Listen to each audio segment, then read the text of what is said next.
It's okay, kitty. It's okay.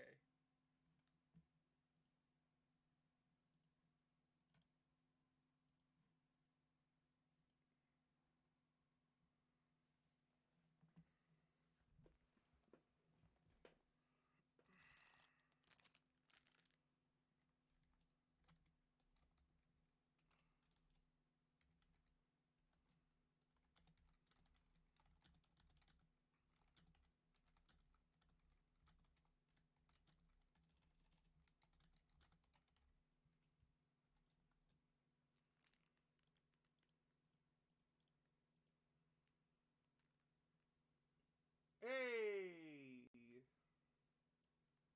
Hey, Nomad. Sorry, my phone's on its side on TikTok there, so sorry about that.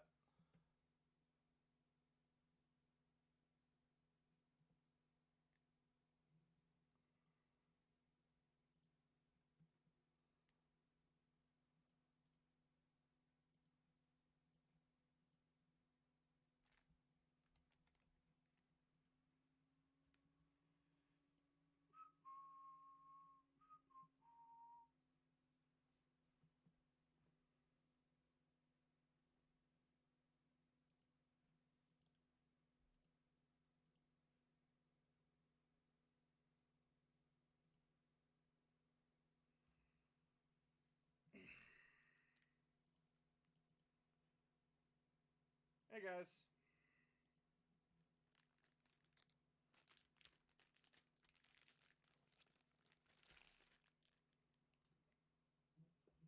Now we're going to flip this up. Well, bam.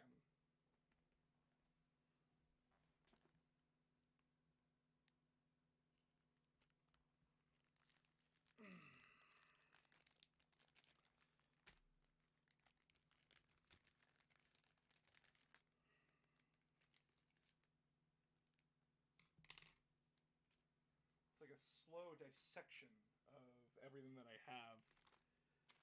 Trying to get it all out. What army are you painting? We're painting my new Sisters of Battle. We're not going to get them done today, but the idea is we get them done up in the green that I want them to be done up in while we chat and talk. Garbage for the pile.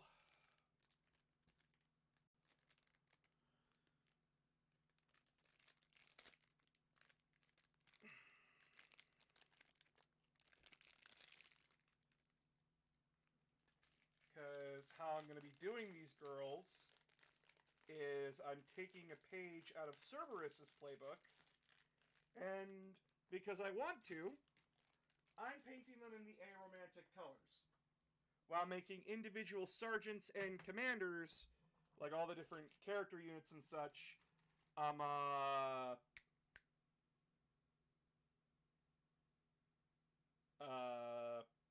as like VTubers that I know and people that I know in real life. Because it's a fun, creative idea. I'm missing a color and paintbrush. Hold on. Don't go anywhere.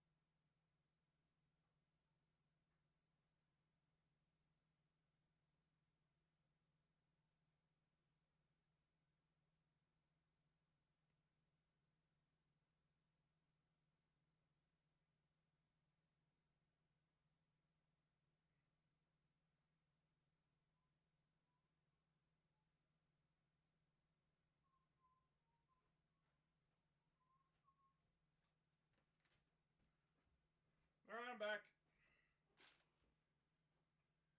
Gotta leave the door open for the cat, though, because she will scream her head off if Dad closes the door on her again. So not fun on that part.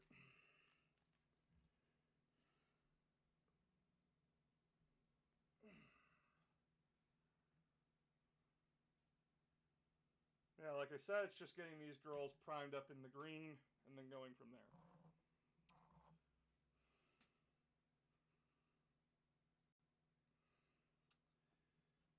So, why am I on live? And so I like asking odd questions if you're okay with that. As long as they aren't creepy or fucking conspiracy theories that lead to active harm of people, I'm fine with questions. And I'm trying to like pay attention to both YouTube and here. So do not get upset if I miss you.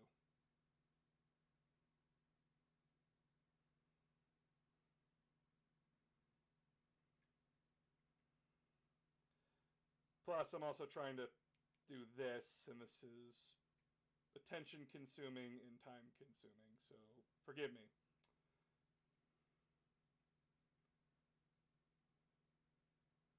We just want to turn it green.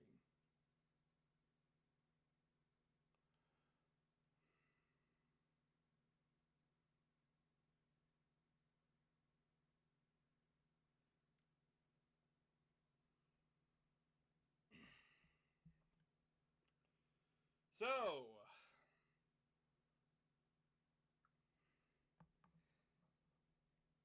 my last two videos have been fucking depressing on here, because it's talking about a depressing topic, which is AI, and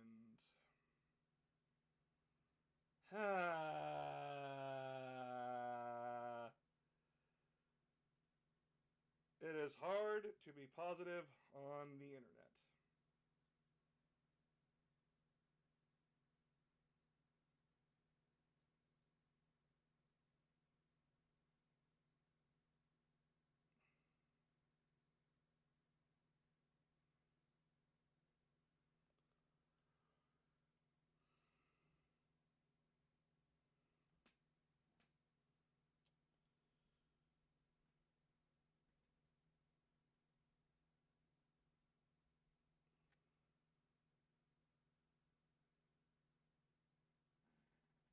What do you think of Warhammer TV show made by Henry Cavill? It's not out yet, so I don't get an opinion on it. If it's good, it's good. If it's bad, it's bad. I would rather wait than prejudge.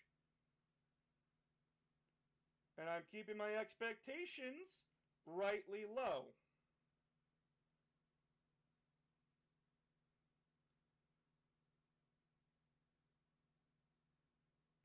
If people have a problem with that, I don't know what to tell you. I prefer to be reasonable.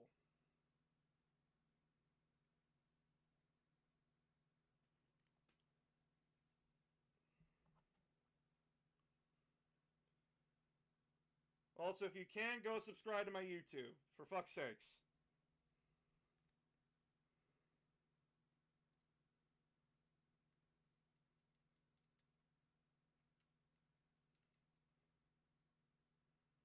Go show me some love over there, please. I'd appreciate it. Plus, you can actually see what the hell I'm doing.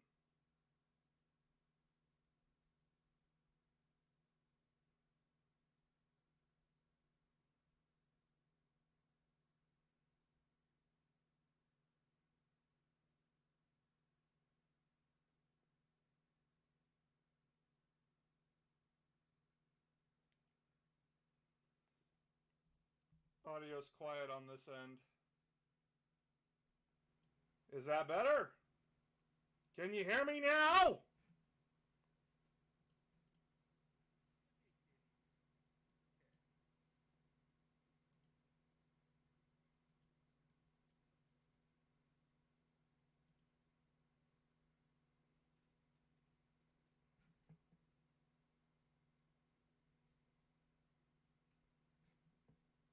I hear you now much better. Nice. Awesome. Cool.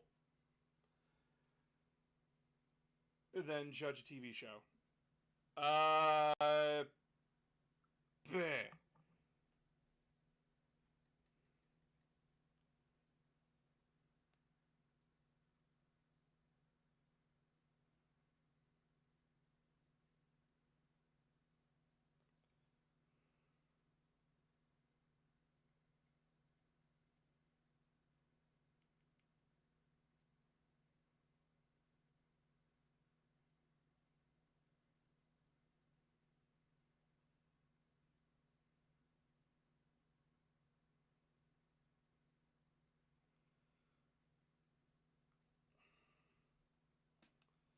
So, the reason why I wanted to do a live here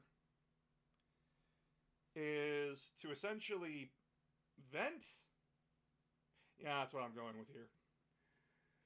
I'm here to vent about a problem that I've had since late 2023 to now. Late 2023 being around September.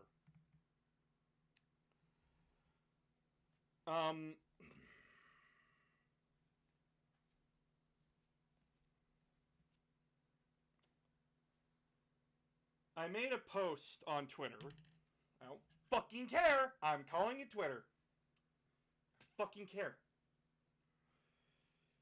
I made a post on Twitter talking about how it is lonely being a content creator. And to a lot of people, especially to a lot of people, being alone is pretty good for them. A lot of people prefer to be alone. There's introverts all over the place, and wonderful. I am not decrying being alone is a problem. It is the periods of being alone that is a massive problem. I am what you call an extrovert. I thrive off of people. I like being around people. Both physically and digitally, I like there to be people. Because I have been alone most of my life. It has been a very painful childhood in a lot of ways. And no, I'm only talking about like being alone. I'm not talking about like, oh, my childhood was, oh, so rough and so terrible. My family, they fed me chicken cordon bleu. Ah! No, none of that. I was a very different kid growing up. I had all my likes and all the stuff that I enjoyed. And not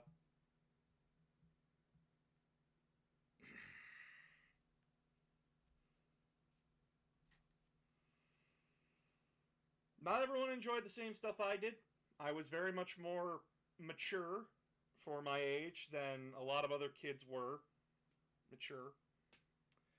Basically, that meant I was a little bit more developed in my speech, and I liked to chill around adults more than I liked to do with other kids. Uh,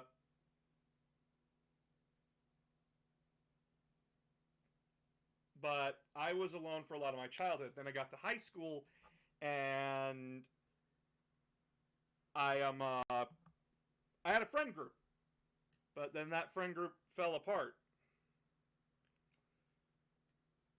because just a lot of different problems popped up.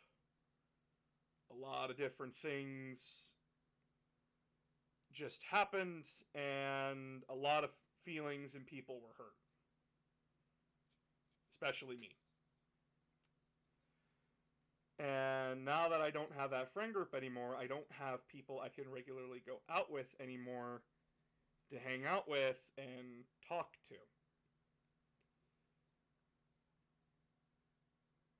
I don't have friends that I can generally just go and hang out with. And for adults, like for the adult life, that is just a cruel reality that we live in, is that like you don't have all the time in the world to go mess around with your friends.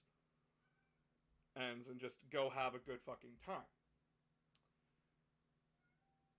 But at least you can meet once a week, or maybe like once every 2 or 3, or maybe once a month. I'm not even getting that anymore.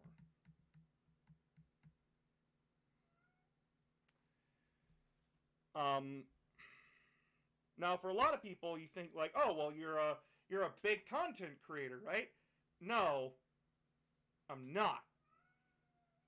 I am still small. I'm growing. Do not get me wrong. I am growing still. And that's incredible. Yes, I know you exist, cat. You are adorable. Don't talk back to me. She's sassing me. I know she's screaming. There's nothing I can do about it. She just screams for like a minute or two. She misses mom. Anyway. A lot of people go like, oh, well, you have all these fans. Fans are not friends. Followers are not friends. You can have friends that are followers, but followers are not friends. Fans are not friends. There's a reason for this, and it comes to a topic of power imbalance, and it looks really squicky. And it is squicky. Because... Stop that, you. You have the power in the friendship, they do not. You have the numbers, they do not. So it leads to this weird and very, very, very slippery slope of, are they using me to get their own foot in the door? Or are they scared and want to do what I do because I have the numbers backing me up? You don't want to put anyone into that situation, nor do you want to be in that situation either. So when I am talking to my Discord, when I am talking to people individually that have done something wrong or are asking me a question, I am just talking to them in a very general sense, in a very detached notion, or I am letting my opinion be known on a matter that has been brought up. Like the AI discussion that I've been talking about on the channel here for like yesterday and today. Yeah,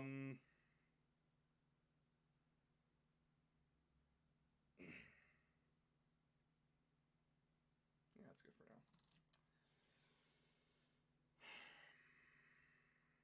Then there's content creators.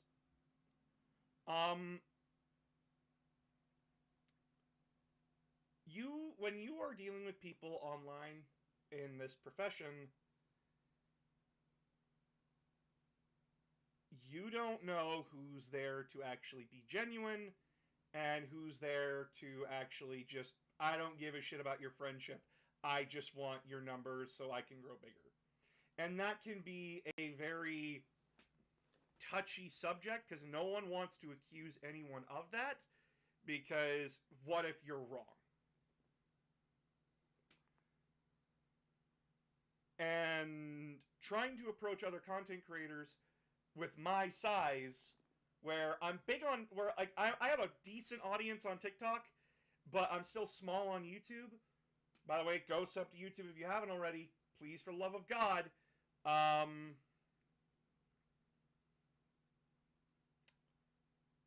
It can look like I'm trying to leech off your views, when in reality it's like, they like Warhammer. Someone to talk to.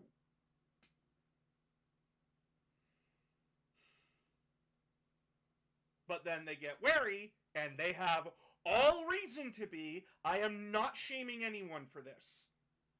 I am guilty of this too. There is no shame in being just a little bit...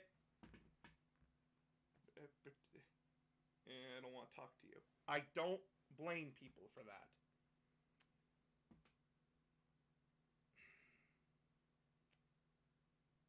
It is extremely challenging. It is a hurdle that I personally struggle with. And yes, I have met some very wonderful people. I don't know if they consider me a friend or an acquaintance. I don't know how they call me. I don't know what they call me at the end of the day. And I don't want to assume. I hope I'm their friend. I hope. But at the same time, I get when I'm not.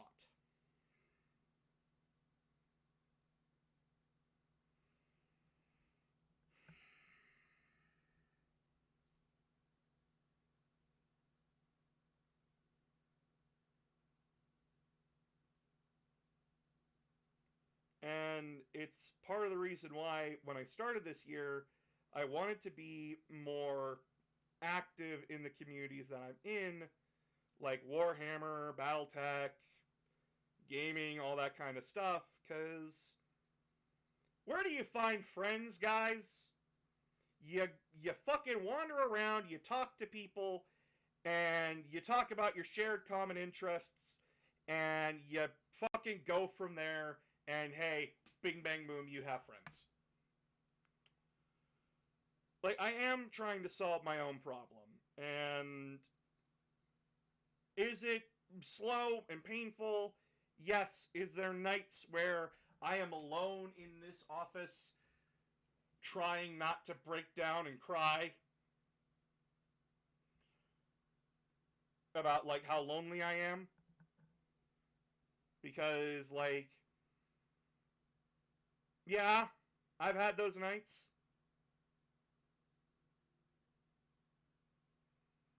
Guess what? I'm only human, and I'm allowed to be upset.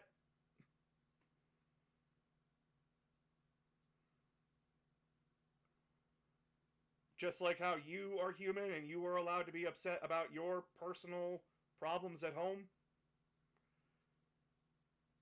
And now, there will be people that I know will think or say, well, he has a wife. So, guys, gals, non-binary pals.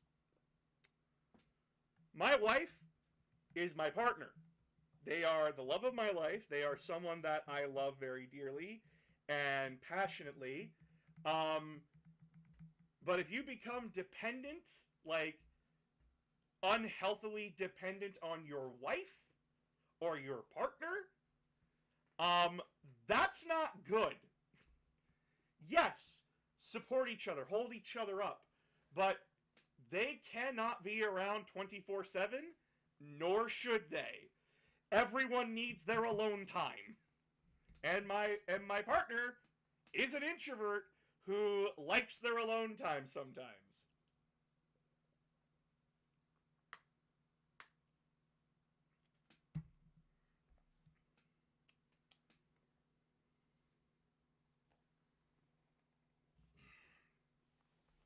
Yeah, but you see, I'm not on TikTok much anymore. I'm on YouTube because, hey, guess what? TikTok hates me! Ding, ding, ding, ding, ding, ding. Look, we have 6 people in the live. How many people I have following me? Exactly. I'm not on the trends with TikTok. I'm not on anything with TikTok because, hey, I like to talk about what I want to talk about. And TikTok is not as creatively fulfilling. So I don't spend all my time here because if I'm there, I'm not working on stuff. I'm not doing stuff. And it sucks because I made my start here on TikTok. I started here. But then I jumped ship to YouTube because fuck TikTok. But at the same time, like, by making that decision, all the content creators I met on here and talked to, I just disappeared and I became a non-entity. I still talk to, like, 1 or 2 occasionally. And I am friends on Discord with, like, a few of them, but they're busy too. And I can't talk to them as much anymore. Which sucks. Because if I'm not recording footage for a video or editing footage for a video, I am streaming. Or I am on the couch trying to sleep.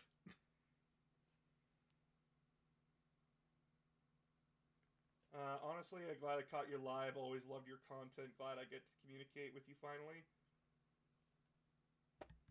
Nice to meet you, Clockwork Demon. Yeah, but here's the thing. I don't do content over here anymore. I do content on fucking YouTube because it's more fulfilling. It's more creative for me. I actually get to make informative videos with resources and stuff instead of standing in front of the bookshelf showing that, yes, I do have the resources and everything, but I can't do the picture shit because then I have to overload my phone with fucking images, which is annoying.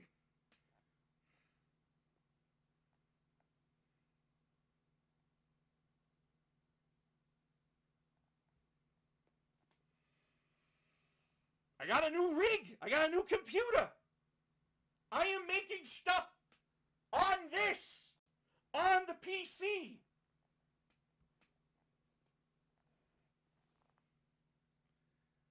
I like making longer, more edited content.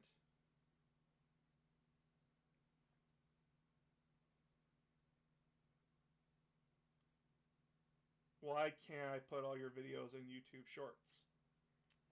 Because YouTube Shorts is only 60 seconds. And I don't have time to go through my entire library on TikTok and re-upload them to YouTube. I just don't have the time for that.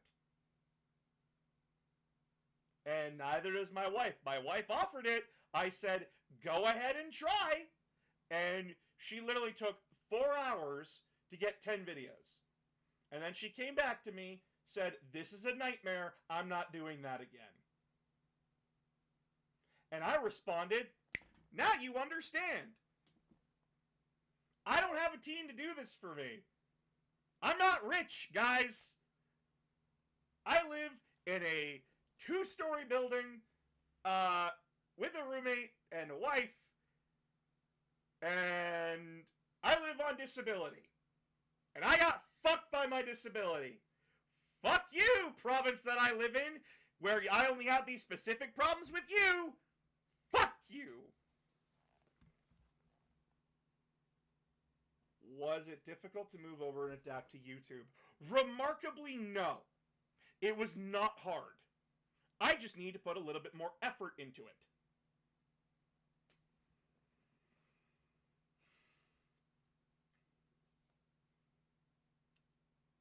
I.e., this time it has to be scripted content, because I have to, organize what I am saying. I still try to make I still try to talk as real as possible with you guys, and it's very hard to do that with a script. But I found a way to do it by, if I feel like something is just too scripted, I change a few things while I'm speaking, or I add in some stuff at the end or the beginning or in the middle to essentially adjust to make it more natural and make it less scripted. Because, as I said, I want to be more real with people. I want to be real, and I want you guys to see that I'm not this big thing. I'm not this intimidating, oh, he's got 69,000 followers. He's intimidating. No. I am a dumb, autistic fuck who paints miniatures for fun and loves specific sci-fi universes. And who wants to get more people into those things. Because I genuinely enjoy them, and I want more people to have something like what I had growing up. That's what I want. That's who I am. And I know for a lot of people that's like, being that way, it feels like a little bit of opposed to, well, I thought you didn't want to be like friends with your audience, like with your fans. I don't, but I also want to be real, and that way you guys know, hey, I literally am not any of these bigger content creators where it feels like they're beyond any human being.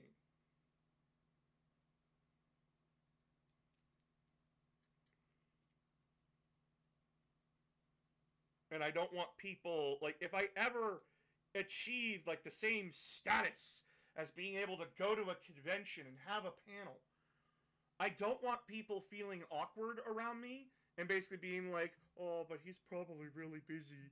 No. I'm a human being. Come say hi, I'll let you know.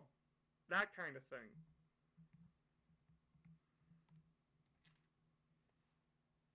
As well as to like also bite remove this layer of fucking creep factor from this. Because like a lot of popular people are like they're put on a pedestal and then they're treated like non-human, like a fucking item or something like people desire and want. And it gets very parasocial and very creepy, and I don't want to be that.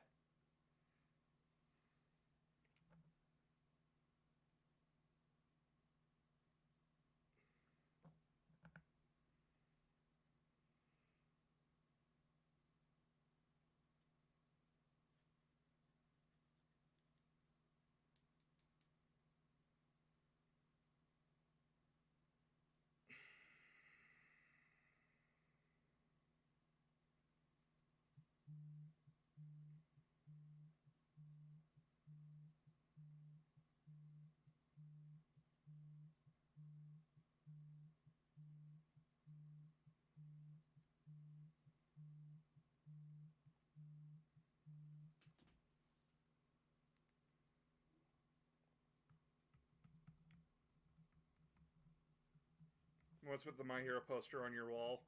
It's a poster that I liked, and I bought it. Boom. I'm like,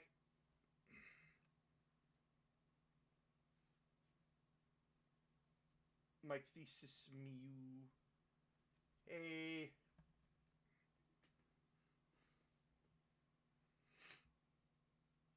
But yeah, like I made this big fucking post on Twitter. I'll just read it out to you guys. The one thing that being a content creator never prepared me for, being alone for extended periods of time, both physically and digitally, it feels really lonely and isolating. Being a creator, unable to really take the time to go do things without feeling like you're wasting time. I want to go out and do things, but working creating my videos and streams is all I can focus on, and it distracts me even when I'm outside. Hell, I can't put my phone down because I'm worried I'll miss something, or something was gone wrong and I need to be on the standby. Then it's trying to form a connection online, which you think would be easy, but nope. I don't interact with my fans beyond announcements or encouragement in a general sense, because power imbalance and I don't want fans as friends. It never ends well for anyone. Then you try to want to make friends with content creators, which can be a problem because scheduling, feelings of being annoying, or fear that it looks like you want attention and audience, but in reality you just want to be friends and have fun, the same things you enjoy. I lost my IRL friend group, and since then it's been picking up those pieces and figuring myself out while trying to be more active in the communities I'm in, whether that be tabletop gaming, gaming, editing, streaming, and content creation, but it's hard. This isn't a pity case, by the way. I'm just venting about how I personally find it hard to overcome these hurdles. I know I'm not alone, and I'm incredibly lucky to have what I have now. Just sometimes I want to laugh again with friends while playing a game, you know? That's essentially what I said on Twitter.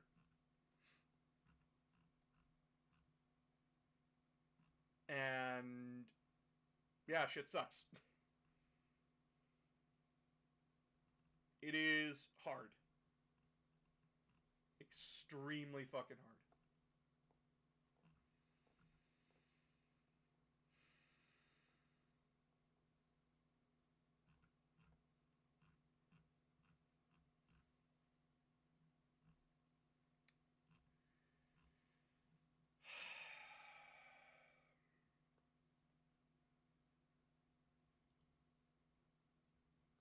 And I know that I can be off putting as an individual because of what I talk about and how I talk about things. I'm very blunt, I'm very straightforward, and a lot of people can be turned off from that because it's just like, oh, he's really aggressive. As if he's very high strung. That energy is just not what I want to be around. And again, fair. I am fully aware of the kind of person that I am and how I can come off sometimes.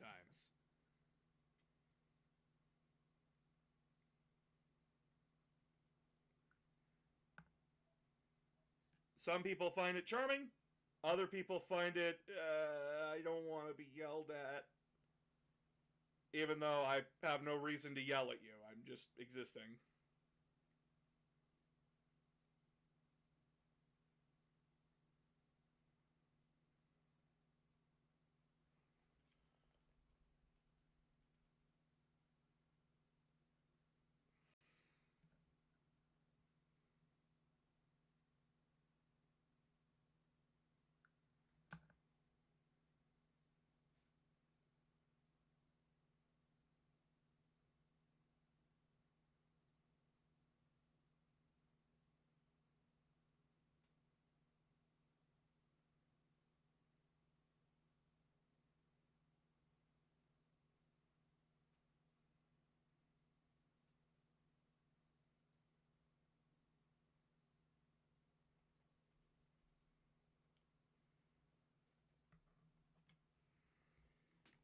What are you painting? We're painting Sisters of Battle, but we're just basically getting a base coat of green on them.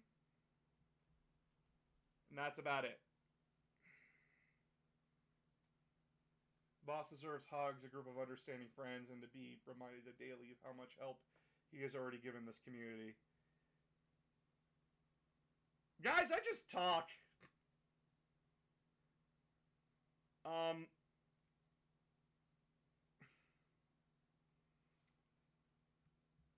It is not hard to say in a community, don't be an asshole. Don't be a dick. It is not hard. And it is also not hard to not be a dick.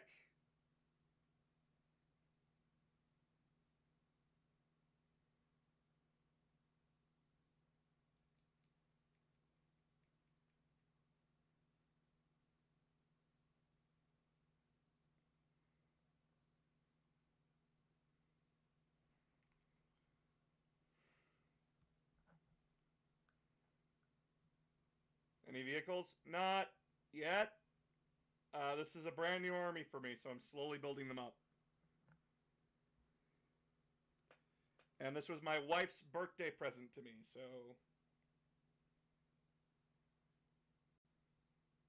Shit takes time.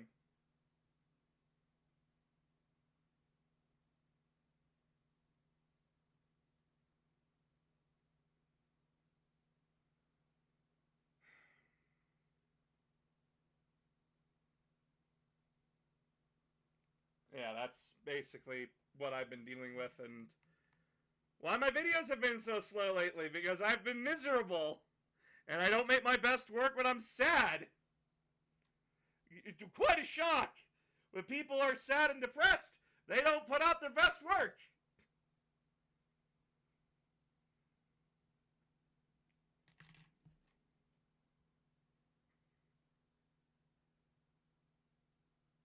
Okay, bye.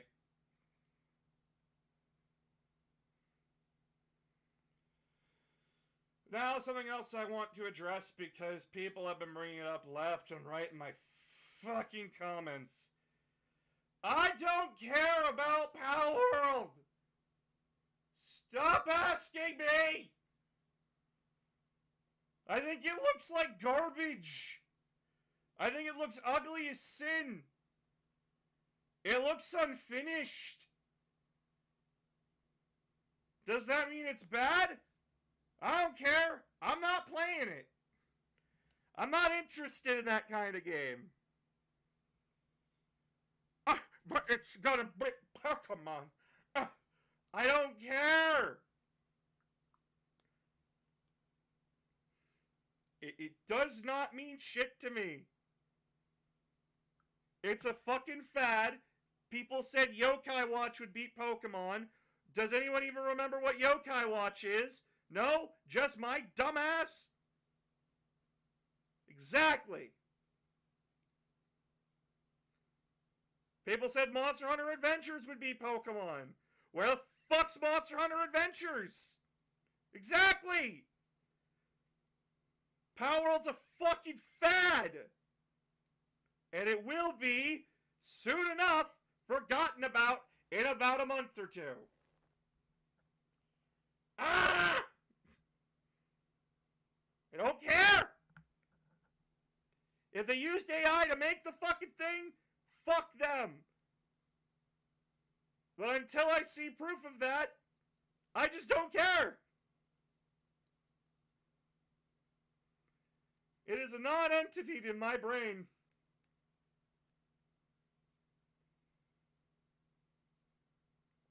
But I'm getting tired of people asking me about it. Because it's like, have you played the new cool hip game where you get to shoot people? You mean Call of Duty? No? No, fucking this game, Palworld on Steam, for like however much money. No, I haven't. Nor do I care. Oh, you gave something a gun. Newsflash, asshole! Digimon beat you to it! Not only did it give a Digimon a gun, it was the gun! It is nothing but guns!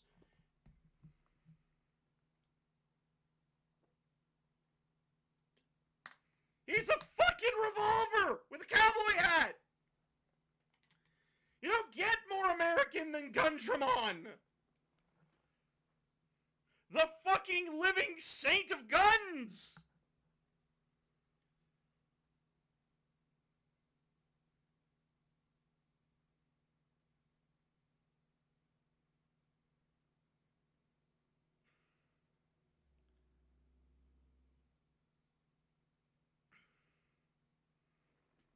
Oh, but it will be the Pokemon killer. Guys, gals, non-binary pals. I'm going to remind you all of something here. Pokemon makes billions of dollars every year. They're a multi-billion-dollar company and product. There is nothing short of an absolute collapse that would kill Pokemon. I am still fucking seething that a broken mess like Scarlet and Violet is perfectly fine with most people.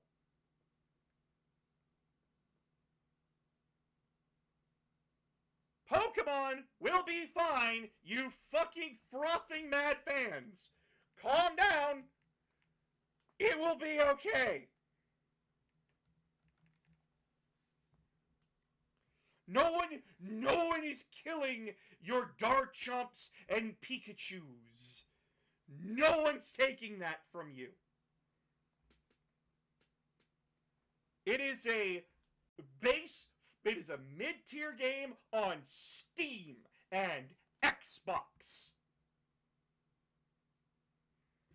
In the off-season of video games. Anyone else know any good games to play? No? Then fuck it, you got Palworld, I guess.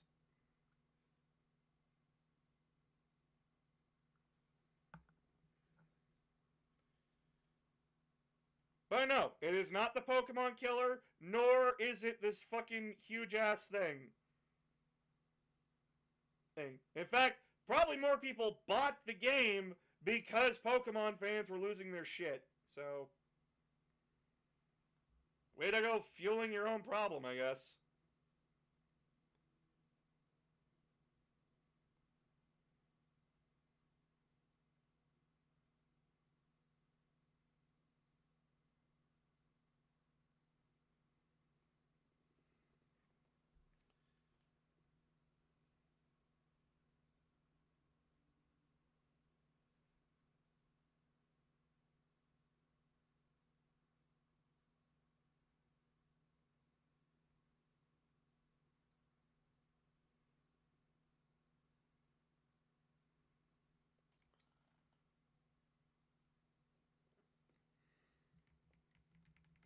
What are you painting today? Sisters of Battle.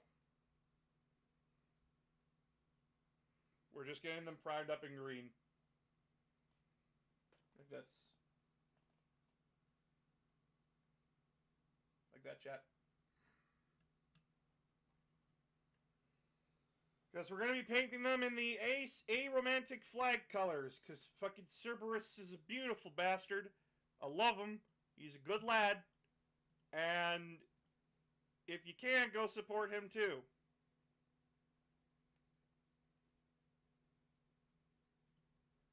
Because he's a good lad. And deserves love and support.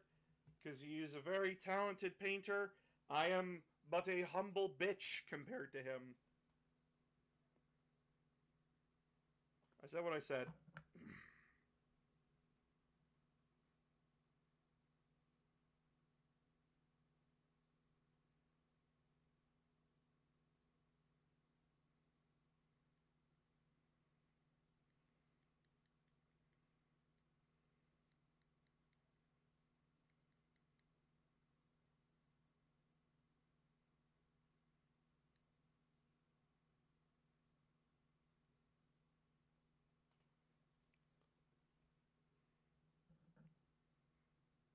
No.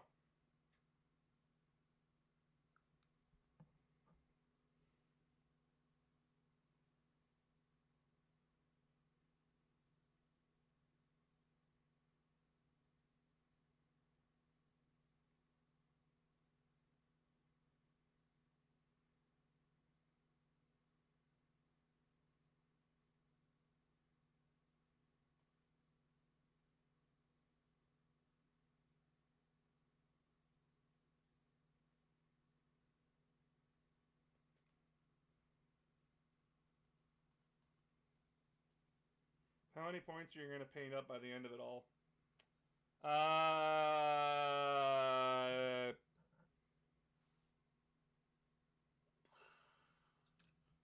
All I have right now is a Retributor squad and a Canoness. So... Blurg.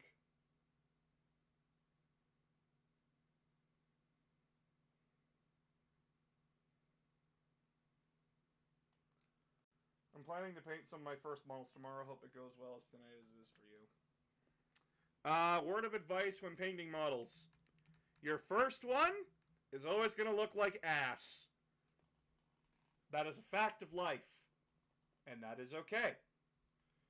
When you ride a bike, you are going to fall over when you are riding it for the first time. You are going to fall over as many times as it takes to learn how to ride a bike. It does not make you a failure. Just keep painting, keep trying, keep learning. You'll get there eventually.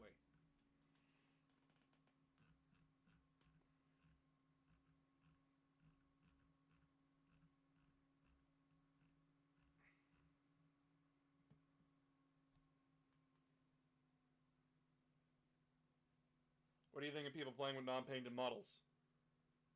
It's fine. I know, like, the competitive scene, wants your models painted. Because the competitive scene is sponsored by Warhammer, and Warhammer wants to take pictures of competitive armies, so that way they can show and advertise that 40K is a hobby that people can get into. So they want the best of the best to be seen, both competitively and painting-wise, and that's just what they're going to do. If it's a for fun game, I don't give a shit if your models are painted or not. Just don't be a dick.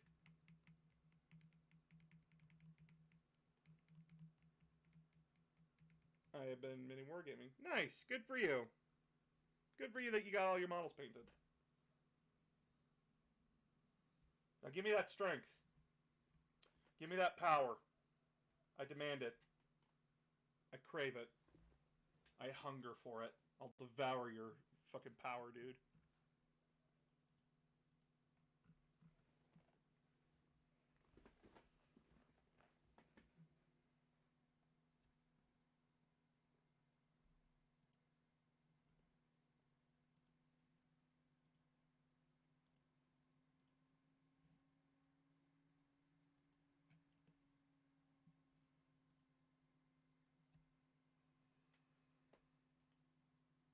40k World Eaters army. They're a small army, but very fun models. Very, very nice, new, beautiful models that I really, really like. And I was trying to do, well, still am trying to do, like their old Legion colors converting into like their Chaos Warband colors. I like the white and blue turning into brass and brass and red. I like that a lot.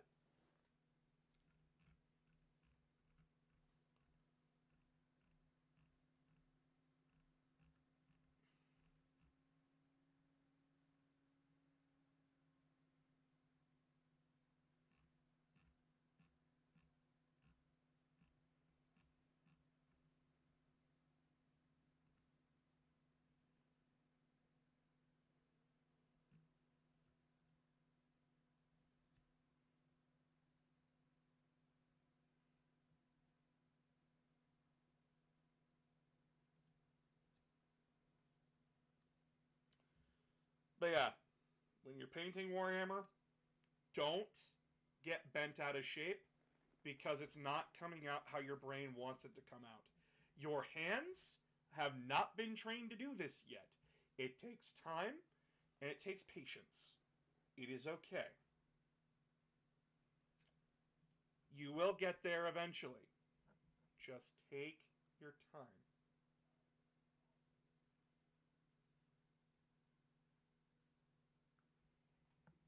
It is not the end of the world if your model is not pretty.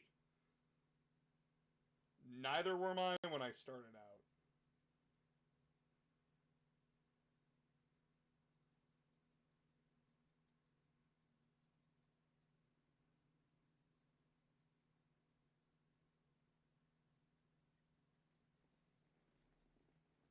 Hell, I don't even have all the paints that I want to do for my sisters here. It's why I'm just getting them all primed up in green.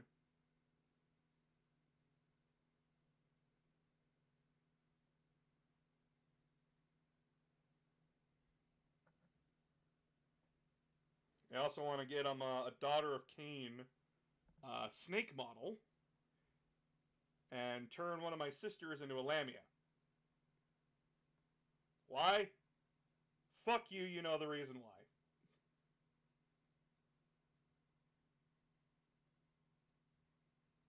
Snake girls are best girls, I will not be argued with.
When is your video about the Agents of the Imperium? Are you talking about my fucking Warhammer Army Guide? There's a problem with that. Agents of the Imperium are not an army. They're a support unit for your Imperial armies, which makes them a real tough thing to talk about. Because, like, what's the strategy with them? How do newcomers take advantage of these models? How do you talk about them? So this is a battle. What is their strategic purpose that you couldn't get with other armies units?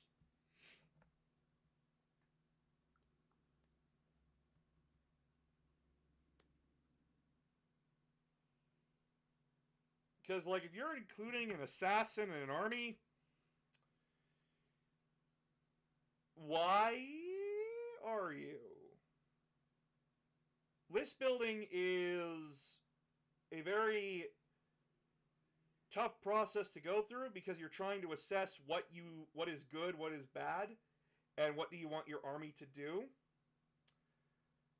Inquisitors, their retinues, and all the other extra units that were made for Kill Team that have been brought into 40k, how do you make them help your army? And that has been the question in the back of my mind when I have been trying to, talk about them. Because how the fuck do you talk about them?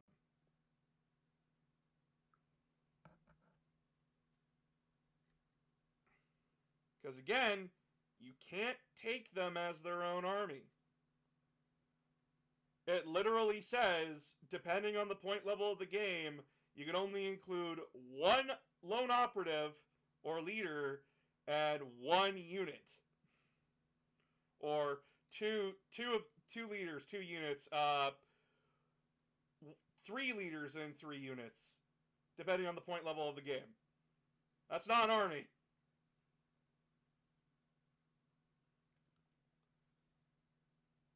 What's your opinion on AOS Seraphins? I bought a whole box.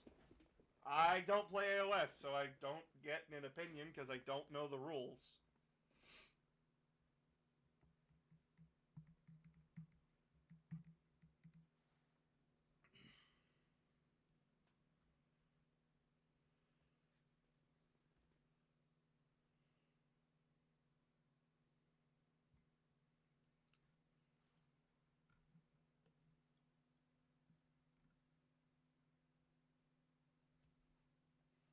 Cool. Glad for you. Again, I don't play AOS, but if it make you happy, bonk away, friend. Bonk away. I don't even have the tools that I would try out for my other armies.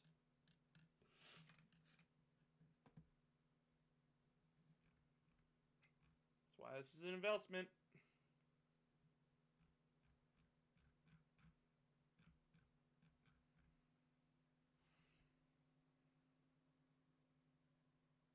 Besides Battletech and 40k, what other games do I play? D&D I used to. Pathfinder I used to. Okay, I guess what happened.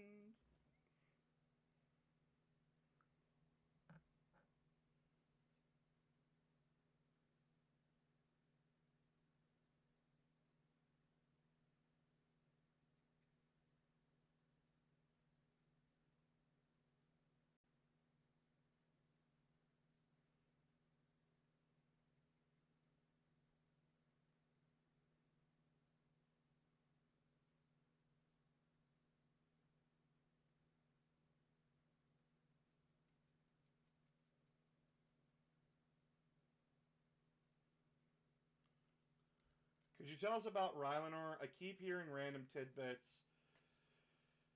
Okay, Rylanor. Rylanor was in Ancient Emperor's Children Dreadnought. He was essentially, what do I call it? He was the guy that essentially, like, was assigned the task after his entombment. If he wasn't fighting, he was basically like, you go here, you go there, you go here, you go there. He was basically that kind of guy. And then before the Drop Site Massacre, well, not the Drop Site Massacre, the Betrayal of Isstvan 3, where the traitor legions purge their loyalist elements, Saul Tarvitz walked up to him, and he's like, "You're on the deployment." Actually, I was really close friends with Commander Eidolon's, one of his officers, and I was hoping to take his place, Ace, and give up my glory on the front line for this. And Rylanor went, And why, my friend, why Saul Tarvitz, Emperor's Children, man that would never give up glory for anything less, why are you doing that? And Tarvitz said, oh, you know, to wink, wink, nudge, nudge, keep an eye on things and make sure everything's okay. Rylanor then got the wink, wink, nudge, nudge, changed the deployment around a little bit, and he put himself in place of Saul. Now, granted, Saul and him would end up on the planet together anyway, but Rylanor would survive the final traitor assault and the bombardment that would inevitably come because he was ordered to go guard a escape craft just in case. I think about like 1,000 years later, some Thousand Sons were poking around near Isstvan. They found a distress beacon. They followed it down to where that hangar was. They found Rylanor, and essentially, like, it led to an argument of who the fuck are you? We're the Thousand Sons. I'm this guy. Okay, who do you side with? What are you talking about? Because he's not wanting to get mowed the fuck down by an angry dreadnought. And he's like, okay, but this is a stress beacon. Why is it on? And Rylanor said, this isn't a call for help. This is basically me trying to lure a bitch out. Which then Fulgrim came out and went, oh, and I answer, my son. Oh, look at you, Rylanor. So damaged and broken. So old and rusted. Don't worry, I can fix you right up. Just take my hand. Come on, boy. Won't you take a poor sinner's hand? Rylanor called him a bitch and took a swing at him. Don't believe what everyone else tells you. It was a swing. Fulgrim just cut him apart and then ripped out what the corpse was inside of it and was like, oh, yes, but I can make you perfect. And then the Thousand Sons who were in the corner, they were keeping a nuke contained because Rylanor was going to kill them all with a nuke. And the 1,000 Sun Sorcerer that was in charge of this whole operation basically saw what Fulgrim was doing and went, well, fuck, I guess someone's got to kink shame you. And then just killed the guy who was keeping the force field up, and then was killed in a nuclear blast.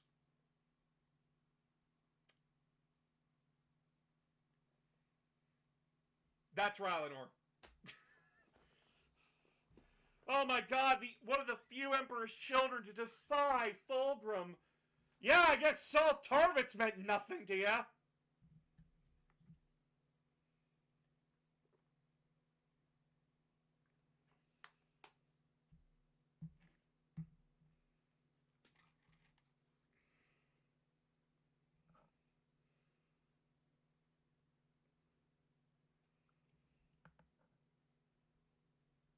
Yeah, cool little short story about what happened to Rylanor.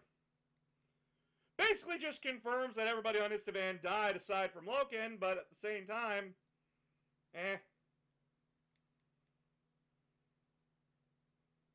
It was a story that ended with Fulgrim getting nuked and going, well, shit.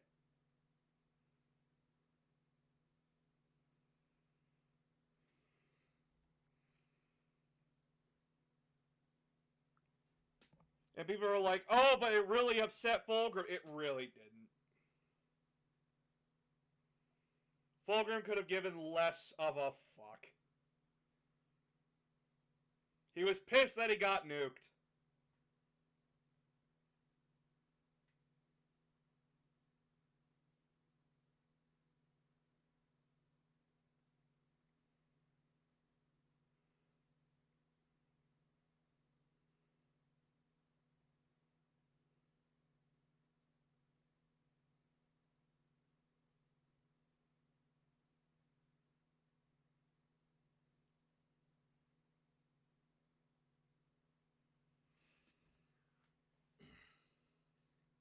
I think people only like Rylanor, or is it because of that song? It is mostly because of the song.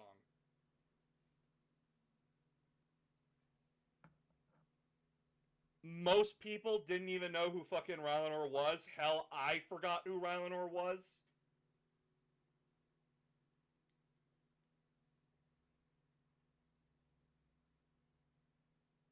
Because he's only mentioned like a handful of times. He's only talked to a handful of times.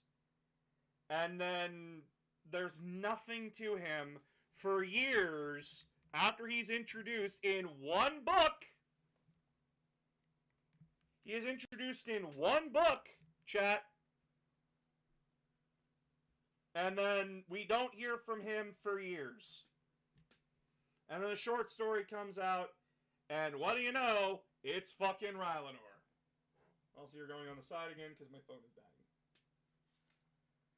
Hey, Alex.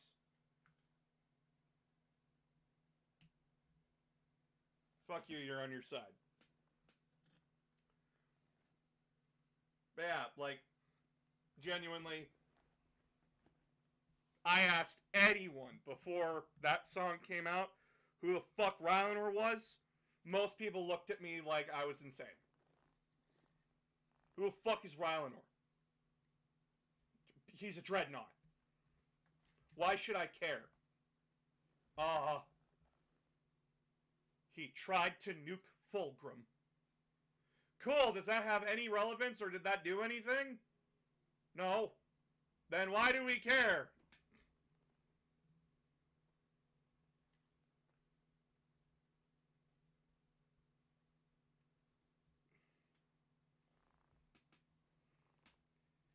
No one talks about Saul!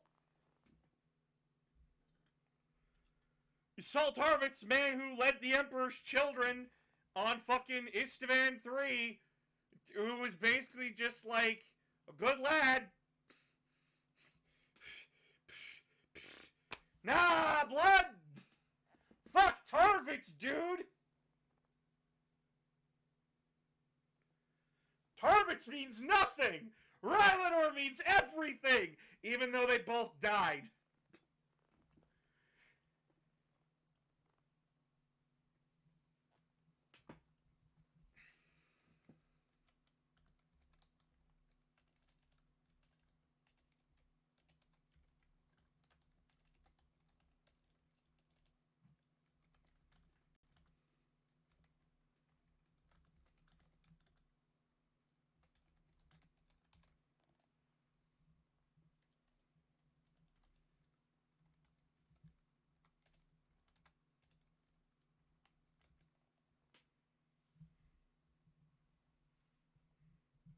Saul Tarvitz ain't a dreadnought. Rylanor is a dreadnought and therefore very cool.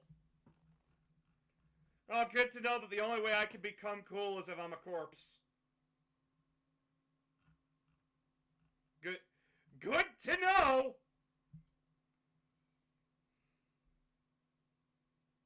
Good to know! Just wanted to say I love the content and have been watching your channel for a while. Keep going. Go to my YouTube. Sub to my YouTube. God damn it! I have a YouTube! I stream, I make content over there! God! Please! Begging!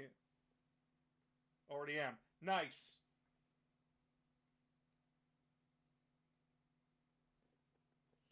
Camel, I have told you this multiple times. I think I want it to be Jagatai, it'll probably be Leman Russ. I keep telling everybody.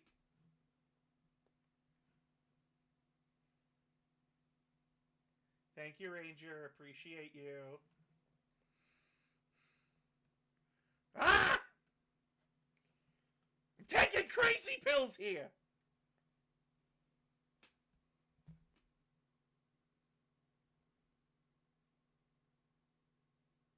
Oh, shit. Nice. Been here since the beginning. Son of a bitch. That means you saw the video where New Sisters of Battle in Plastic. Do I have permission to buy? And then my wife threw my wallet at my head.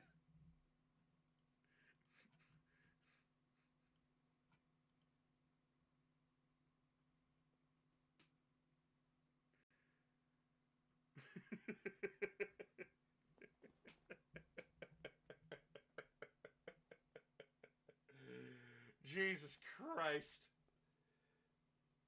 Who is the most overrated Space Marine?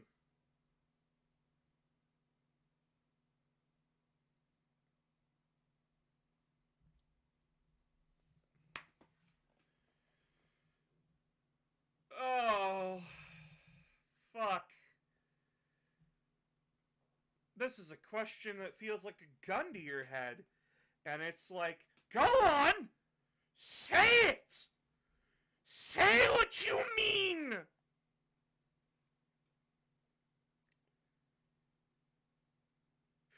It depends on the chapter. Every chapter has the most overrated bitch. Which one is it? Which one is it? They scream. I don't know.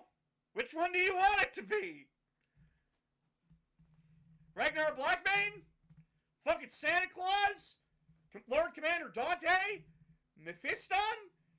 Cato Sicarius? Chief Librarian Tigurius? Who do you want? Who do you want? I'll tell you the most overrated Primarch is fucking Vulcan. My God. Rereading those 4 books is like getting hammered in the head constantly. Yes, Vulcan, I know. You love the little people, but if it's an Eldar child... Whoosh. Stupid alien. Now you made me have feelings. Fuck you. He's overrated. He's boring. He's nothing but a fucking hammer that can regenerate. Dear God, where's the personality? Like, I bitch and complain about Sanguinius. I say Sanguinius is a fucking crying boomer. I say that Sanguinius is a whiny bitch. But you know what? At least he has a personality. Fucking Vulcan over here is just like... Pat, pat. I am Vulcan. I uphold the ideals of humanity. Cool! So is the other 8 idiots. Sorry, 7 idiots currently alive. Sanguinius. Oh, wait, no. No, the book came out. Sanguinius is dead now. So are the other 6 idiots.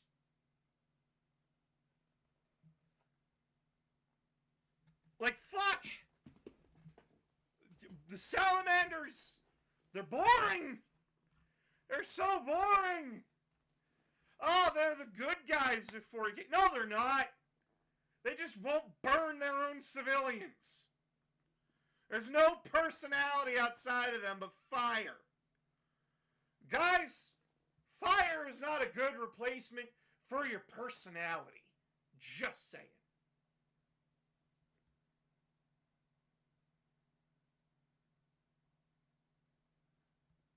Fire is cool, though. Then you must love the Legion of the Damned.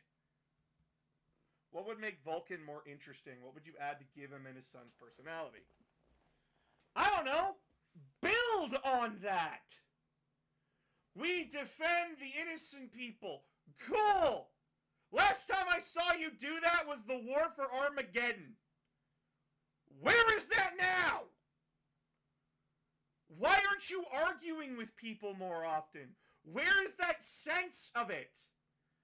Like, show us them interacting with their clans, their tribes, back on Nocturne. Have them basically, like, add a little bit of fucking, like, oh my God, why are you guys, like, shooting civilians? They're innocent. Because they're weak. Fuck you! You did it once!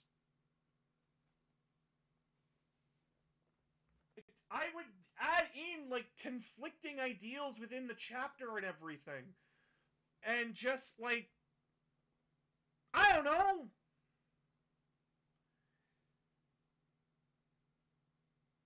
The main complaint that I have with 30K Salamanders is that they're written like 40K Salamanders. Which is annoying. They were two very different groups back then. Why are they written this way? I don't want to read 40K Salamanders. I want to read what the Legion was like. You know what the Legion for the Salamanders was like?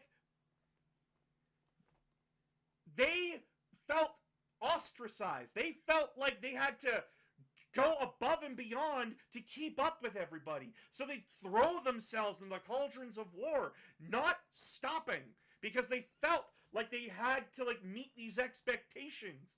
And then when Vulcan came along, oh my god, first time he's ever had a character was basically like, he was charismatic, he was kind, he was nice to them, he got down on his knee and bowed before them, because guess what? They were the heroes. They were the heroes that he wanted to aspire to be like. Where did that go? You know what happens to Vulcan through most of the Horus Heresy? He gets captured on Istvan, he's tied up and tortured for like a good 5 years by Conrad. He gets out, he loses his fucking mind, he's killed, he's brought back to life. Eldrad Ulthram pops up and says, hey, let's go on a cool wizard adventure and kill some fucking aliens. And then he and him go on an adventure, kill some fucking aliens, and he gets to Terra, he's sitting at Terra, basically told, hit this switch with this hammer.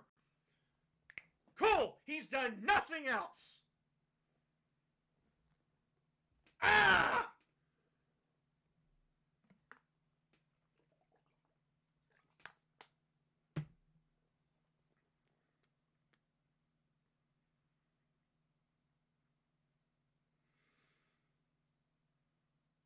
The Salamanders' actions are cool, but when you break them down as individuals, they're boring as sin.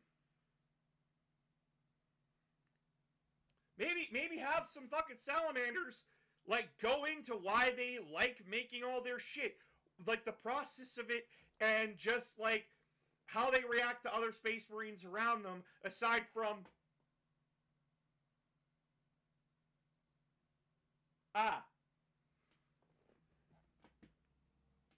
Because, like, they have 2 chapters they fucking hate. They don't like the Black Dragons, even though the Black Dragons are rumored to be their gene, like, related to them. And they don't like the Marines Malevolent. Which, cool. No one likes the Marines Malevolent. Everyone hates them. Unless you're a Nazi.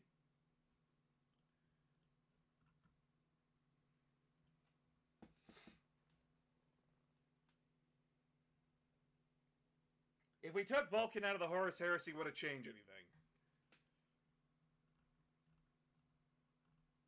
Yes, because the Cabal would still be alive and fucking with John Grammaticus.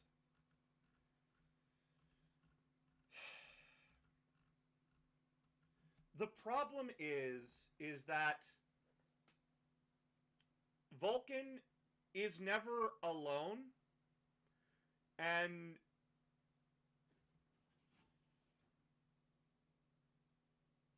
what do the Marines Malevolent do? I know everyone hates them. Okay. Sit down, children. I'm about to list off the fucking war crimes. The Marines Malevolent are a Space Marine chapter that basically exist to be dicks. They are assholes of the highest regard.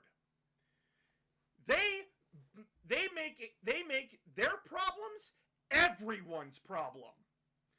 These are the kind of fucking assholes that show up, kill the enemy, and then kill the civilians for fun.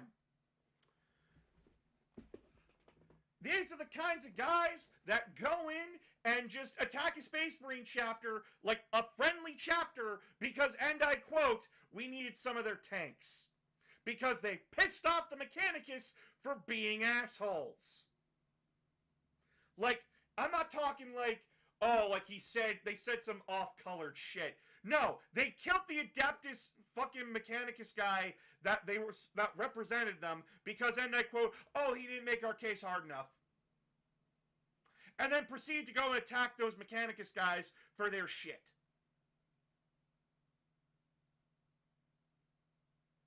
Then came the Second War for Armageddon, where, no, Third War for Armageddon. Third War, my bad. Third War for Armageddon. There's a village being attacked by orcs. Now those civilians are weak, pathetic losers. Fucking nuke them. And they laughed. They laughed at civilians burning and dying. Now, I'm not saying that that's unique to the Marines Malevolent, but, nah, when confronted on this, they just told everyone else to suck it up, bitch. Which then responded from the Salamander's 3rd Company chapter master, actually. That captain got socked across the face. And rightfully so. When you are such a fucking dickhead that Lord Commander Dante praises the guy who punched you in the face for punching you in the face, you have done something incredibly wrong. It was so bad in recent lore that when the Custodes were attacked while en route to bring another chapter the resources to make the Primaris Marines, these guys sat on back, hiding behind a rock, let the Custodes be killed, and the last wounded Custodes who was sitting there lying up against the machine that would help another chapter get what they needed, the Marines Malevolent walked up, popped them in the face, took it for themselves. How these guys are not Chaos Space Marines or Renegade, I have no idea. No one knows who the fuck their gene sires are. We highly suspect it's Iron Warriors or Night Lords. They are assholes. They are malicious dicks. The kind of guys who will happily torture you because, and I quote, you wasted my goddamn time.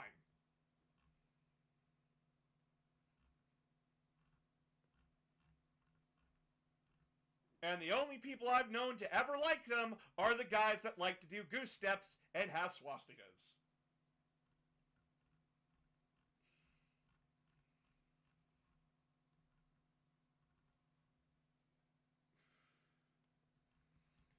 Now, here's the thing, though.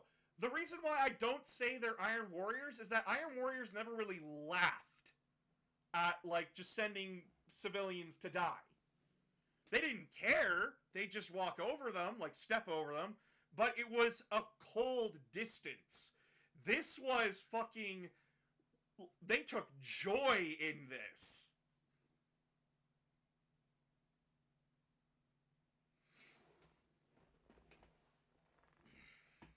They take joy in what they do. And it's awful. Like, the only time I've heard an Iron Warrior laugh was when the Emperor's Children guy was like, "You're firing in the direction of our own men. What are you doing?" And then he cut off the call. And again, they friendly fire more often. Like, all the times they've been mentioned is every time they've done a friendly fire. Yeah! Let that give your head a fucking swivel. The only times they have been mentioned is when they friendly fired.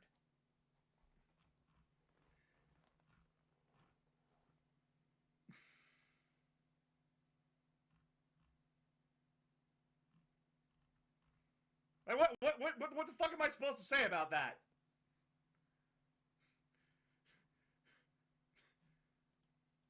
Why would anyone like that outside of, you know, those kinds of people?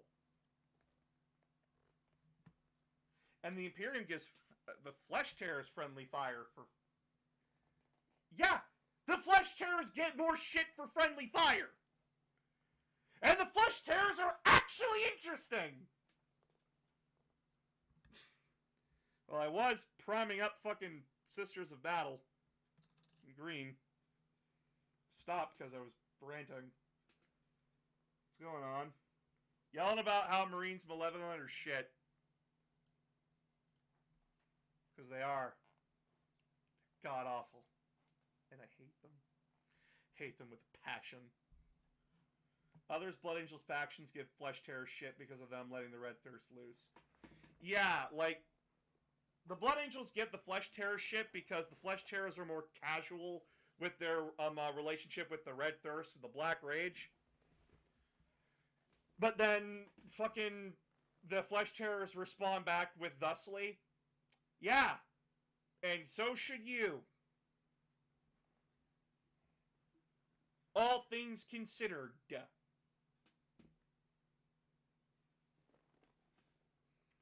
Luckily, Gabriel Seth is actually surprisingly nice compared to, you know, the rest.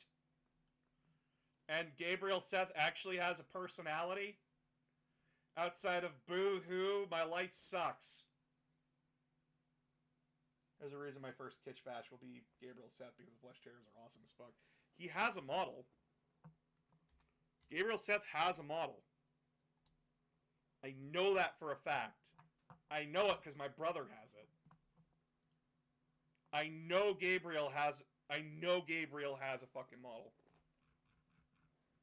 Blood Angels, where the fuck are you? Get out of here. Come to me. Come, my lady. Sugar, titties. Come, my lady. I'm gonna flip TikTok right back up. Fuck you. Why do you hate more Black Templars or Marines and Malevolent? Who do you hate more? I hate Marines Malevolent more than Black Templars. I think the Black Templars can be interesting, but a certain group of people have decided to be fucking annoying with them.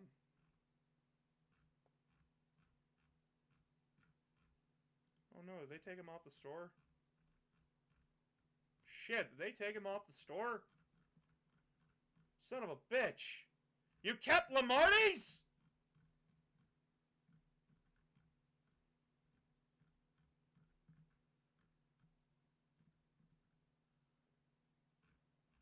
You kowtowing son of a bitch!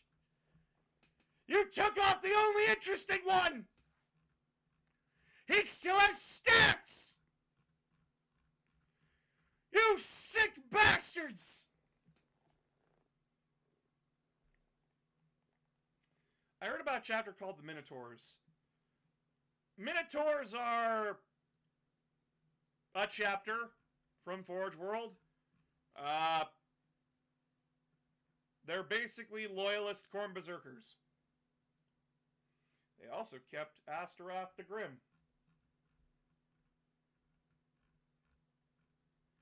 They got rid of the only interesting fucking Blood Angel. Son of a bitch. Like, god damn it, why? Was he not selling enough? Was making me look like a fucking liar. I swear to God he had a model.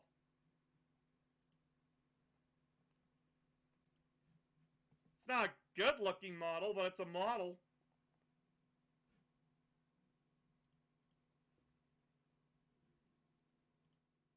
There it is. Gabriel Seth. He had a model.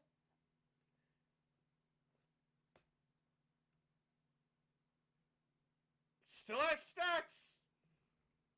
I don't know what he does.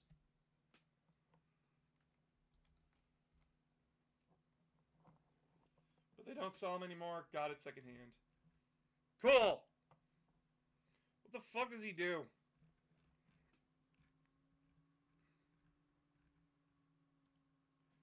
Gabriel Seth. They still have his fucking model on the sheet.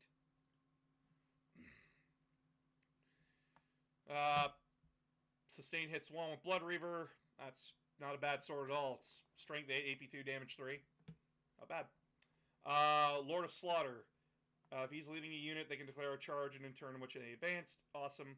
Yeah, it's 1 extra attack for every 5 models within 6 of him. Oh, okay, so... Oh, yeah, you can murder... You can set up a pretty good murder tornado with him. Who can he join?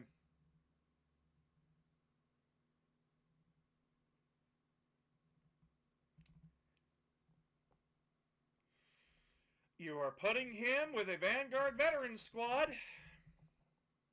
Or an Assault Intercessor Squad. You're not putting him with anyone else.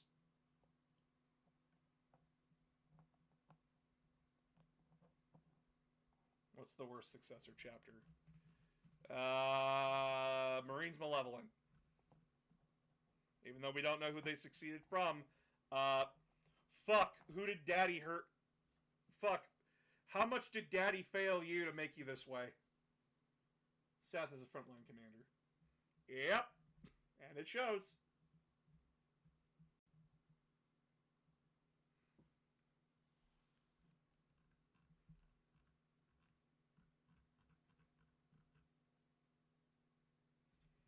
Imagine the Marines Malevolent were Salamander's successors.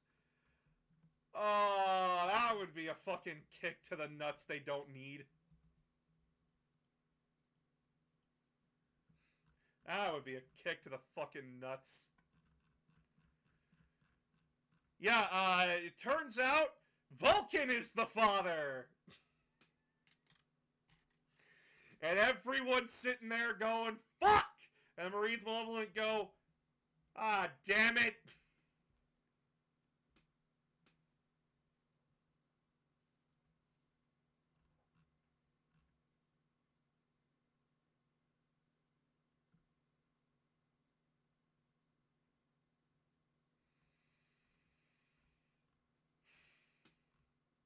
Yo, announcer of games, how down bad for Faith are you? I'm looking at more Sisters models now. Also, you want to know how much I love Snake Girls? I'm going to take either the Dialogus or the Hospitaller and give him a snake lower half because I'm that much of a fucking loser. Who is a chapter master of the Marines Malevolent? We don't know. I don't think anyone wants to admit to being their chapter master. I feel like the Salamanders would have exterminated the Malevolent if they found out they were Salamander's successors. Salamanders, you are the father. Grabs the belt. We're about to teach these kids a lesson.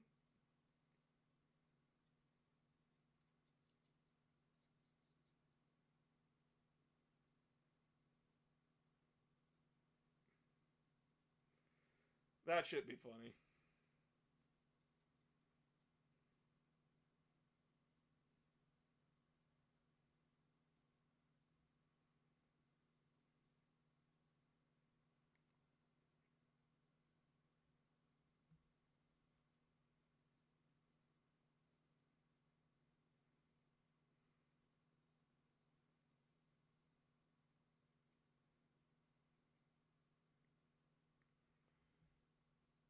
Yo, I'm down bad for Faith even though I'm an atheist. What about the Dark Angels? The shit out of this SW was jacked up.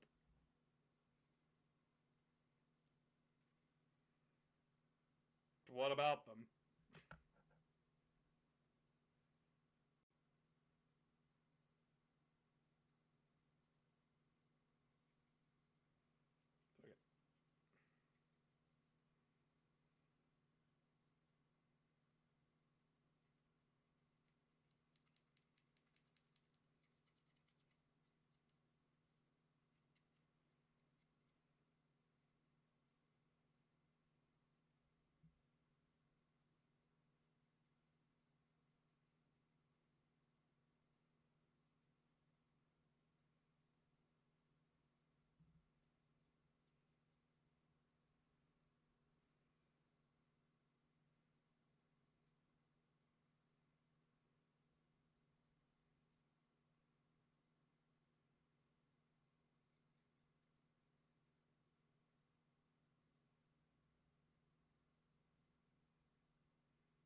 tortured Fallen to get more info on the Fallen. They have the wings, so you can take out an Outrider, Heavy Terminator, Limitless.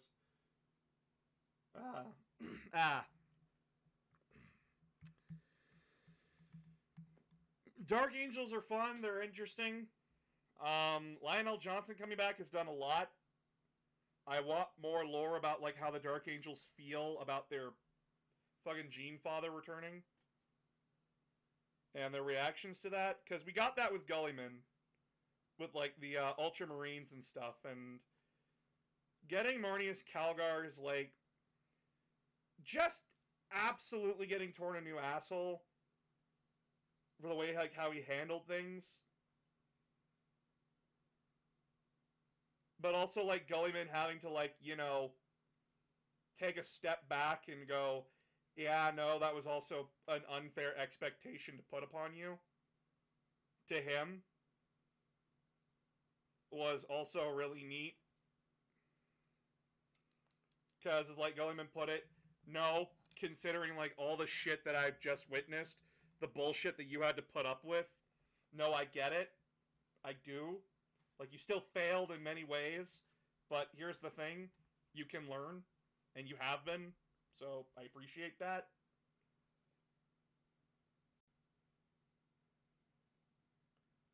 He is the surest weapon. What was the Night Lord's battle cry? I don't think the Night Lords had one.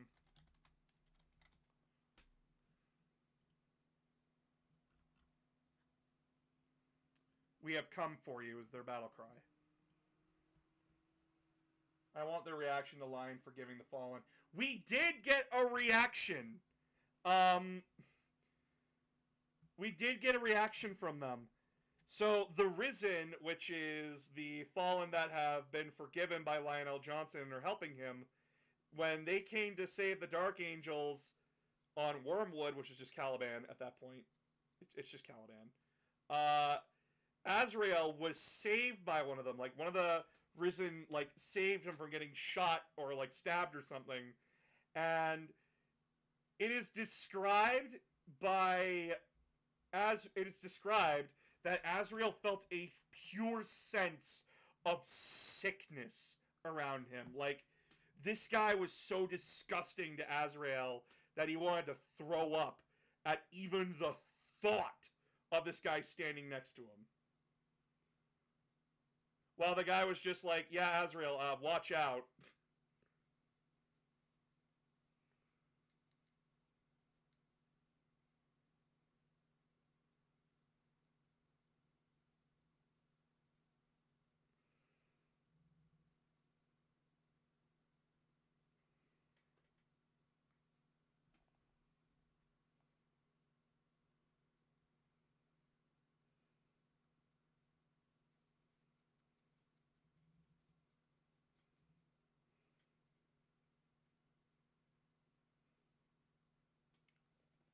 I want that tension awkwardness.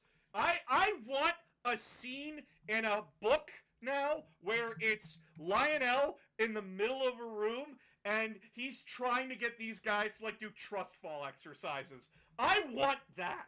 I want that so badly. I want Lionel to look at his sons and go, okay, so we're going to do some trust exercises. And then fucking, there's that one scene in like, I gotta go to the other room to talk to a guy. I hope you don't kill each other while I'm gone. And then Azrael and the leader of the Risen are just like, oh, please, we're not children. And Lionel leaves. Eat a dick. Fuck you. I want that! I want it! Injected into me veins! Squidward. Injected into my veins. I want it. I need it. I am willing to do it. Hire me, GW. I'll write that for you.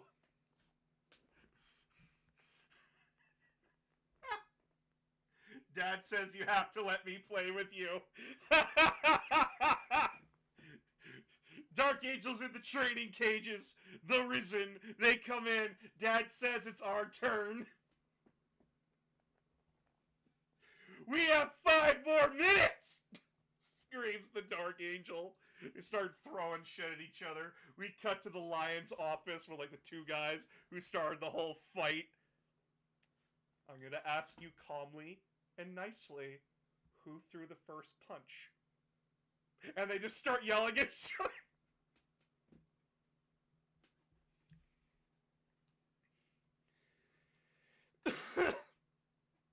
Listen, Lionel was a fucking cockhead back in the Horus Heresy. I'm glad that, like, he's growing up.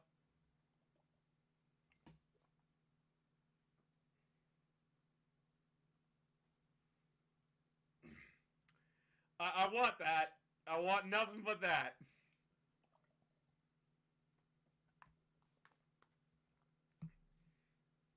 Oh my god, an Asmodai. Oh my god, Asmodai. Oh, fuck. Asmodai is considered such a fucking lunatic for the Dark Angels. Oh, fuck. And he's got a new model, too. I want his reaction. Damn it. Oh my god. It's just the fucking trust exercise room. Okay. Seraphim. I want you and Asmodai to do a trust fall. Dad, he's got his sword out. Asmodai, put it back. Throws it away. Fine, I'll catch the fallen, risen. And he's just standing there, and Seraphim falls back, and it's just, he doesn't catch him. He looks up. Wait, where'd you get that piano?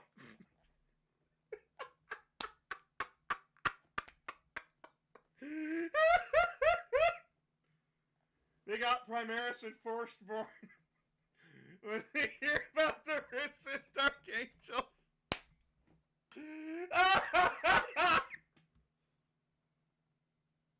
Oh my god! That is so funny. Holy shit.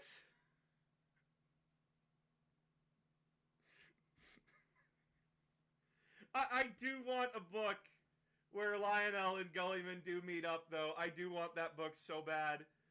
Because, like, I want their reactions to each other. Because, like, the last time they talked was when they were getting fucking Sanguinius through the Ruin Storm.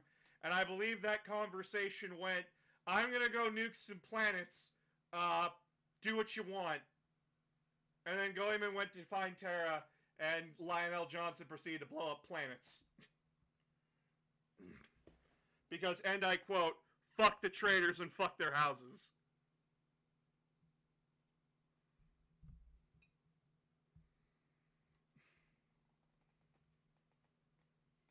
Which is just even more funny. I want Asmodai's reaction to the Risen a fuck ton more now. Because, guys, like, you gotta understand something about Asmodai. His backstory is that he was a regular fucking Third Company trooper, and then he found the Fall... Like, he accidentally stumbled upon the Fallen, which back then with Dark Angels was a big no-no. And he was basically like, hey, your performance is a bit, like, over the norm, so, like, yeah, we could put you in the Deathwing.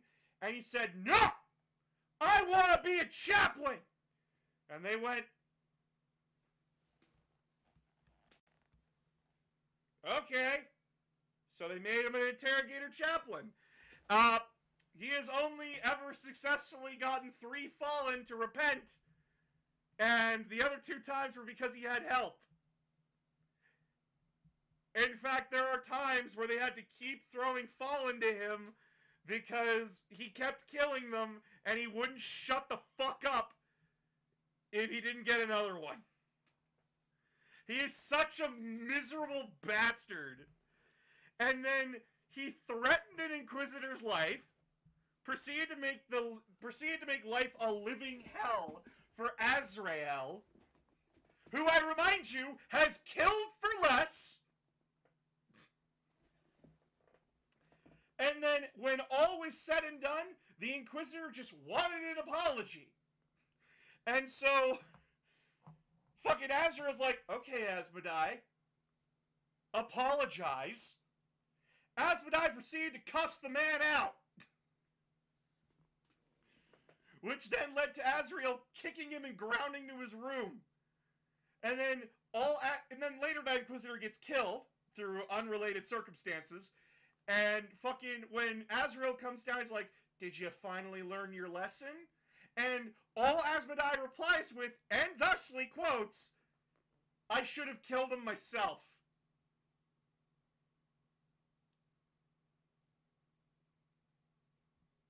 That is the kind of lunatic in the Dark Angels. That's the kind of lunatic that Azrael has to deal with in the corner.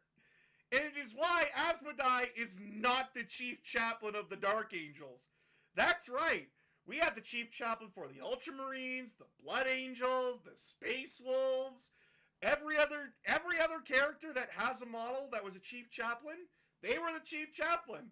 Asmodai? No!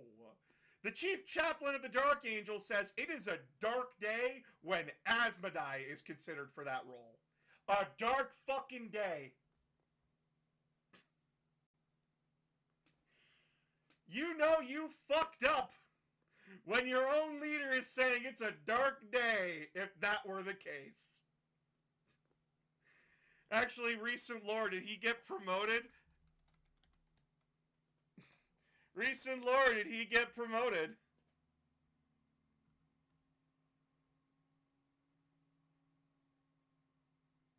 Chat.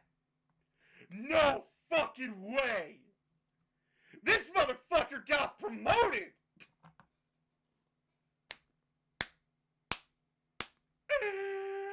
Oh, a dark day indeed!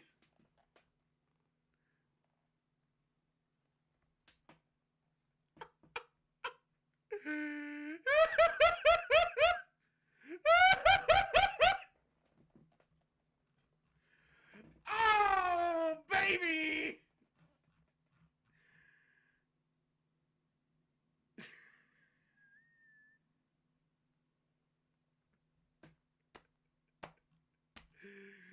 Ah!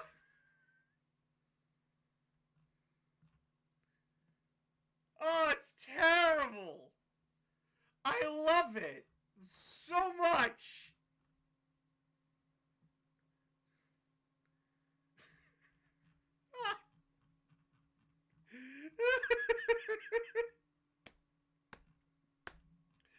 It's so dumb!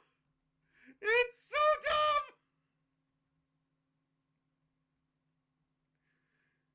Notable Dark Angels. Oh my god.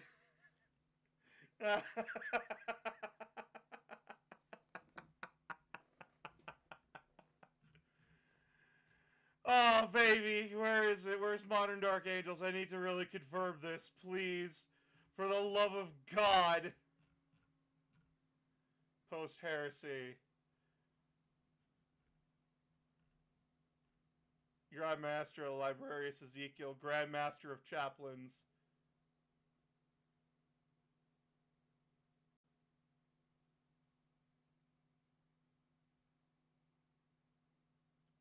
Is Sappho dead? Shit, why does he and Asmodai have the same fucking... Did the Dark Angels page not get updated? Son of a bitch! Lexicanum.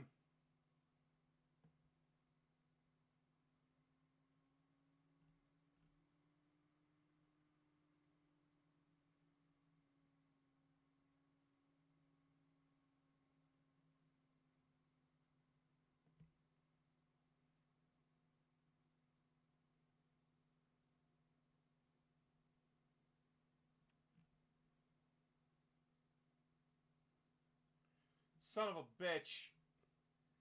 It says he is master of the master and interrogator chaplain. So either something changed and he's like now leader of the interrogators, but not like the overall leader of the chaplains, or he is the leader of the chaplains.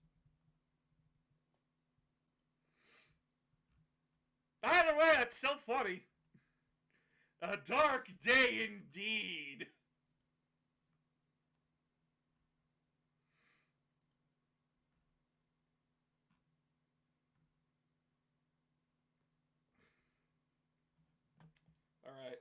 TikTok, I'm going to sign off here. Please go subscribe to YouTube if you haven't already. Good night, everybody.